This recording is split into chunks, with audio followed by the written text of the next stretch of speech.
मैंने उसे सकारात्मक दृष्टि से देखते हैं और सच्चाई ये है कि इनको तो पहले ही नवाजा जाना चाहिए था, लेकिन इसका संज्ञान पहली बार यदि किसी गवर्नमेंट ने लिया है तो मोदी जी के नेतृत्व की हमारी गवर्नमेंट ने लिया है। दलगत राजनीति से ऊपर उठकर पीवी नरसिम्हा राव को भी सम्मानित किया। नहीं, बराबर दलगत राजनीति से ऊपर उठकर ही हम लोग इस प्रकार के फैसले करते हैं। देखिए, जब किसी को भी इस तरह से सम्मानित करने के पहले इसकी मंशा भी देखनी चाहिए। सिर्फ 10 साल में याद नहीं आया आपको? कर्पूरी ठाकुर साहब बड़े सम्मानीय नाम, ये चौधरी चरण सिंह जी किसान नेता बड़ा सम्मानीय नाम।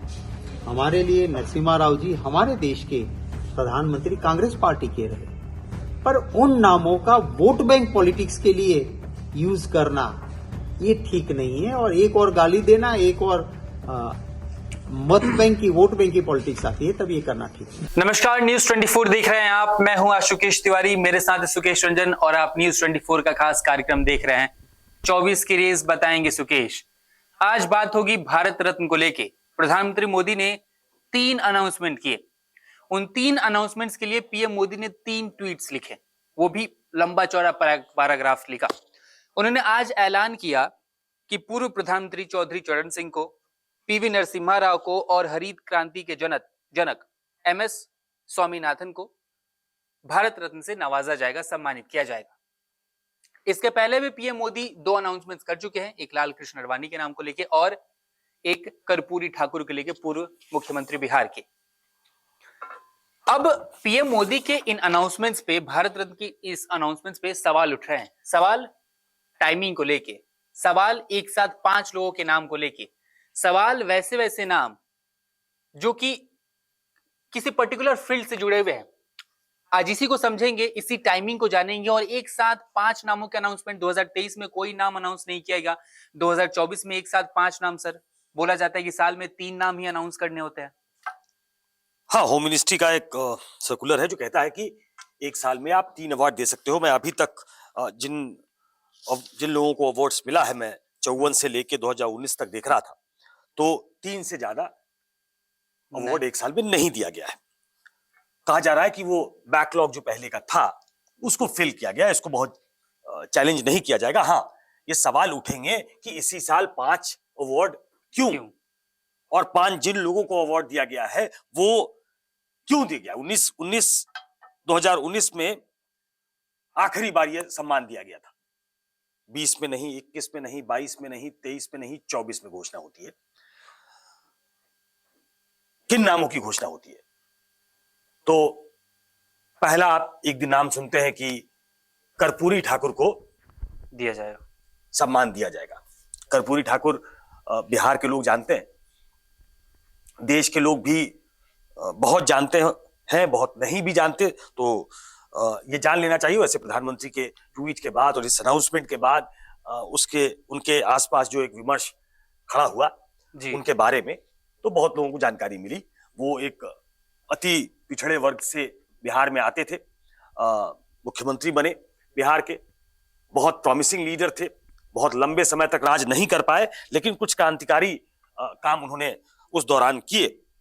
महिलाओं को आरक्षण देना, जो आर्थिक तौर पे पिछड़े हैं उनके लिए आरक्षण की घोषणा करना, अंग्रेजी की वजह से बहुत लोग फेल हो जाते थे, तो 12वीं 10वीं अनिवार्यता जो थी 10वीं में वो अंग्रेजी की, वो खत्म कर देना। क्रिटिसिज्म भी हुआ इसको लेके, कर्पूरी डिवीजन कहा जाता था, लेकिन उस समय ये क्रांतिकारी निर्णय थे जो कर्पूरी ठाकुर ने लिए। खैर, वापस लौटते हैं कि कर्पूरी ठाकुर को इस वक्त भारत रत्न देने की वजह क्या थी। इसको लेकर बहुत राजनीति हुई और उसका असर तुरंत दिखा जब नीतीश कुमार पलट जाते। तो कहा गया कि ये ऑपरेशन बिहार तो नहीं था, कि एक मनूवरिंग स्पेस आपने एक सहयोगी को दिया जो पुराने सहयोगी थे, और इसको एक बैसाखी बनाकर नीतीश कुमार लौट गए एनडीए में। कहा जाता है कि एक बड़ी वजह थी। प्रधानमंत्री को बधाई दी उन्होंने ट्वीट करके। पहले ट्वीट में उनका नाम नहीं था, वो ट्वीट डिलीट किया गया। दूसरे में दोबारा। प्रधानमंत्री को बधाई दी गई। तो कहा जाता है कि ये एक पॉलिटिकल मास्टर स्ट्रोक था बिहार के लिए। लेकिन बाद में पता लगता है कि ये लॉट वॉज इन द ऑफिंग, बहुत कुछ आने वाला था। दूसरा नाम घोषित होता है लाल कृष्ण आडवाणी का। आप एक पैटर्न देखिए, 2019 में जब नामों की घोषणा हुई थी तो उसमें नानाजी देशमुख का नाम था। प्रामाणिक तौर पे जिन्होंने स्वयंसेवक के तौर पे, पार्टी के महत्वपूर्ण कार्यकर्ता के तौर पे जिन्होंने काम किया, उसको यह सम्मान दिया गया 2019 में। तो 2024 में नाम घोषित किया गया लाल कृष्ण आडवाणी का। एक बड़ा वर्ग ऐसा था जो ये मानता था कि जब प्राण प्रतिष्ठा हुई तो उसमें आडवाणी को होना चाहिए था, क्योंकि ये पूरा मूवमेंट, पॉलिटिकल मूवमेंट खड़ा किया गया लाल कृष्ण आडवाणी का था। उनको बहुत जानबूझ के छोड़ा गया, क्योंकि नरेंद्र मोदी पे आरोप था कि वो दरअसल सिर्फ चाहते थे कि उन्हें प्रोजेक्ट किया जाए, फ्रेम में वो रहे। तो उसको निगेट किया गया जब लाल कृष्ण आडवाणी की घोषणा होती है, नाम की घोषणा होती है भारत रत्न के लिए। ठीक। लेकिन ये 3 नाम जो आज घोषित हुए हैं, वो विपक्ष तो साफ कह रहा है कि जैसा आपने सुनाया कि ये पॉलिटिकल है। चौधरी चरण सिंह के बारे में अगर आप नहीं जानते हैं, देश के प्रधानमंत्री रहे, बहुत लंबे समय तक नहीं रहे हालांकि, लेकिन देश के प्रधानमंत्री रहे। एक समय विपक्ष के सबसे बड़े नेता थे। मैंने कुछ दिन पहले एक वीडियो किया था, इसमें मैंने बताया था कि जब इंदिरा गांधी के खिलाफ पूरा विपक्ष एकजुट हुआ इमरजेंसी के बाद, तो मोरारजी देसाई पीएम जरूर बने, लेकिन तमाम बड़े नेता, जो सिंबल चुना गया, विपक्षी एका कुछ ऐसी हुई कि एक सिंबल पे चुनाव लड़े, वो चौधरी चरण सिंह का सिंबल था, किसान और हल।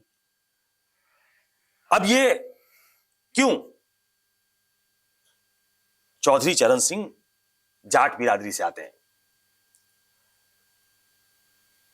ये जाट बिरादरी जो है वो उत्तर प्रदेश, राजस्थान, हरियाणा, पंजाब, इन 4 स्टेट्स में इनकी बहुल्यता है, जहां काफी संख्या में ये है। बहुत डिसाइसिव वोटर के तौर पे जाने जाते हैं जी। इनका झुकाव पिछले कुछ वर्षों में बीजेपी की तरफ हुआ है, लेकिन अभी जो ये ऑपरेशन है, कहा जा रहा है ये ऑपरेशन यूपी है। औपचारिक घोषणा नहीं हुई है, लेकिन हम पहले भी वीडियो कर चुके कि जयंत जाने वाले हैं। आज तो ट्वीट भी किया कि दिल जीत लिया। बिल्कुल, ये उनको नीतीश कुमार की तरह एक मैन्यूवरिंग स्पेस देता है कि आप इंडिया ब्लॉक को छोड़िए, एनडीए में आ जाइए। तो जिस समय राहुल गांधी उत्तर प्रदेश में प्रवेश करने वाले हैं, तो एक लड़का उस गठबंधन से बाहर जाने वाला है। तो सम्मानित तो एक बड़े नेता को किया जा रहा है, लेकिन क्या निगाह वोट बैंक पे है? क्या उनके जरिए एक बड़ी राजनीति को साधा जा रहा है? इस पर सवाल उठता है। बाकी दोनों नाम पर भी चर्चा कर लीजिए। नरसिम्हा राव, कांग्रेस कह रही है कि जो उनके वित्त मंत्री थे, उनके खिलाफ आप व्हाइट पेपर लेके आते हैं। हालांकि ये वो कार्यकाल है जब वो प्रधानमंत्री थे जी, लेकिन कांग्रेस ने इसको एक इशू बनाया है कि नरसिम्हा राव के मंत्रिमंडल में वित्त मंत्री के तौर पे मनमोहन सिंह ने काम किया और आप उनको खरी खोटी सुना रहे हैं और नरसिम्हा राव को आप सम्मानित कर रहे हैं। यह कहा जा रहा है कि ऑपरेशन साउथ है। बहुत समय के बाद वहां के किसी बड़े नेता को सम्मानित किया गया और कांग्रेस के नेता, हमला यह होगा कि जिन कांग्रेसियों को कांग्रेस ने छोड़ दिया उसको नरेंद्र मोदी ने याद किया। प्रणब मुखर्जी एक नाम 2019 में थे, थे जिसको सम्मानित किया गया था। ठीक। नरेंद्र मोदी ने किया। और उस समय ये एक नैरेटिव बना था कि प्रणब मुखर्जी देश के प्रधानमंत्री होते, लेकिन वो प्रधानमंत्री नहीं बन पाए। प्रधानमंत्री तो नहीं बन पाए, लेकिन भारत रत्न से सम्मानित हमने कर दिया, नरेंद्र मोदी ने किया। तो इसको भी पॉलिटिकल नजरिए से देखा जा रहा है। आखिरी नाम आइए, स्वामीनाथन। विपक्ष हमला कर रहा है कि स्वामीनाथन को तो आपने दे दिया भारत रत्न। उन्होंने C2+50% देने की मांग की थी किसानों को। MSP पे कानून लाने की बात की थी उन्होंने, क्यों नहीं किया अब तक? आप तो कहते थे किसानों की आमदनी दूनी करेंगे। 10 साल हो गए सत्ता में आए, तीसरे टर्म के लिए ताल ठोक रहे हैं आप। तो आप सिर्फ लिप सर्विस करते हैं, आप एक नैरेटिव बिल्ड करते हैं कि स्वामीनाथन को भी, मतलब खेती किसानी से लेकर राजनीति करने वाले से लेकर जो उनके पोटेंशियल वोट बैंक हैं, उनकी तरफ देखकर क्या ये फैसला लिया जा रहा है? और ये एक बड़ा सवाल इसके बाद खड़ा होता है। लेकिन सर टाइमिंग भी सस्पेक्ट है ना, कि 2019 में भी चुनाव था, उस टाइम आपने घोषणा की, अब पूरा 4 साल में आपने कोई घोषणा नहीं की, अब 2024 में चुनाव फिर आपने घोषणा कर दी। मैं यही तो कह रहा हूं कि जब चुनाव के मुहाने पे देश खड़ा है, कोई कानून इसको रोकता नहीं है कि आप इस वक्त नहीं दे सकते। उन्होंने तो 3 केस को एक्सीड भी कर लिया, कहेंगे कि हम पुराना बैकलॉग क्लियर कर रहे हैं, हमने नहीं दिया था, जो कि आज तक हुआ नहीं है। ये पहली बार होगा कि एक साल में 5 नाम अनाउंस हो रहे हैं। हो सकता है आगे और भी हो जाए, होने को हो सकता है, काशी नाम बचे हैं तो होने को हो सकता है, लेकिन मुझे लगता है कि इस बार के लिए ये आखिरी है, 5 ही होंगे।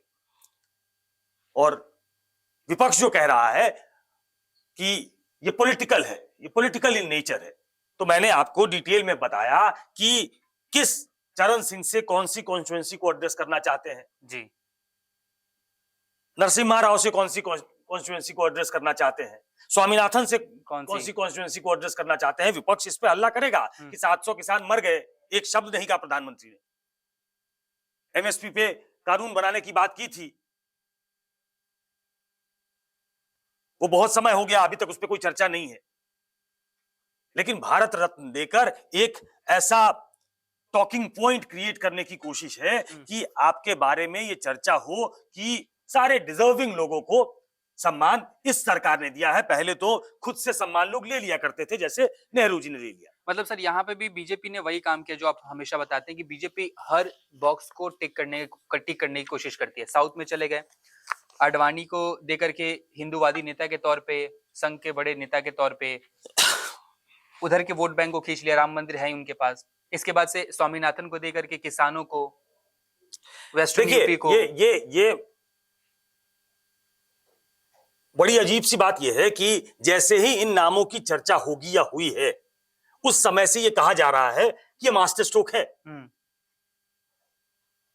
क्योंकि स्वामीनाथन को देकर सारे किसानों का वोट अपनी तरफ कर लिया, चरण सिंह को देकर जाटों का वोट अपनी तरफ कर लिया, नरसिम्हा राव को देकर सारे साउथ इंडिया को साथ लिया। ये नैरेटिव बिल्डिंग है। ये चीजें जब परकोलेट करके नीचे तक जाती हैं तो उसका असर होता है।